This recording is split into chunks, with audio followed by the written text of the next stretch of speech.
So much has happened in the 3 years since the murder of George Floyd. We saw, by some measurements, the largest continued civil demonstration in this nation's history. All the officers involved in Floyd's death have been tried and convicted of murder, and the DOJ is still conducting a patterns and practice investigation into the Minneapolis Police Department. But this is such a large issue, not just by importance, but by size and scope.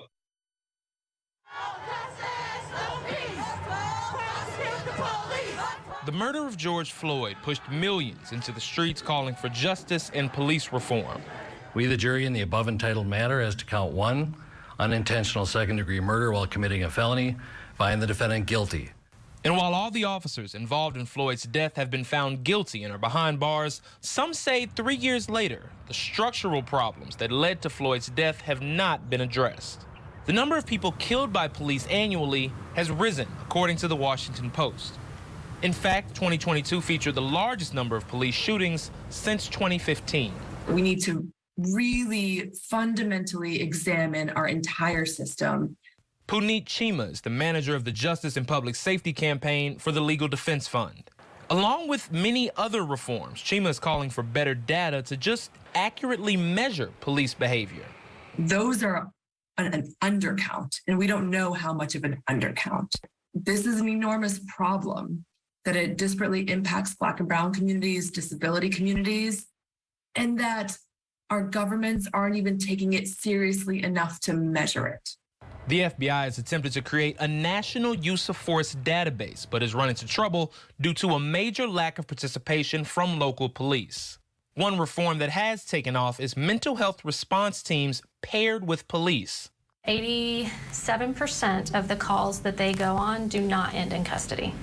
In Texas, Colorado, Washington, New York, and Georgia, cities and counties have launched programs to pair social workers with police. It's not just a police officer there to keep the safety under control, it's also the mental health clinician there to make sure that you get what it is that you need. 1 in 4 fatal police shootings involve people with untreated severe mental illness, according to the Treatment Advocacy Center. The Justice Department, Louisville Metro, and LMPD have agreed in principle to negotiate toward a consent decree. In the Obama and Biden administrations, consent decrees have been a popular tool for reforming departments. The consent decree is a court order mandating a group of reforms that is agreed to by the Department of Justice and local law enforcement. Nearly 24 consent decrees are ongoing in places like Louisville, Chicago, and Baltimore. While effective, they've also known to be expensive and lengthy.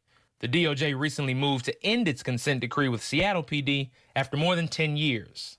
Hanging over all of this is the George Floyd Justice and Policing Act. We demand that Congress pass the George Floyd Justice and Policing Act. Joe Biden will sign it. The bill enacts several reforms like banning no-knock warrants, changing the standard to prosecute officers from willful to reckless, and creating a national police misconduct registry. But the bill is stalled in Congress on multiple occasions, often because of qualified immunity, which shields officers from being individually sued for their on-duty actions. It should go. Congress could eliminate it. It's judge-made law. Mark Morial is the president of the National Urban League and a former mayor of New Orleans. It gives a police officer protections that every other municipal employee does not have. A firefighter doesn't have it. The tax collector doesn't have it. The property assessor doesn't have it. The ambulance driver doesn't have it. And it creates an immunity that makes it harder to hold them liable. In a statement, President Biden once again called for passage of the George Floyd Justice and Policing Act. May we ensure that George Floyd's legacy and the legacy of so many others we also honor every day are not solely about their deaths, but what we do to honor their memory.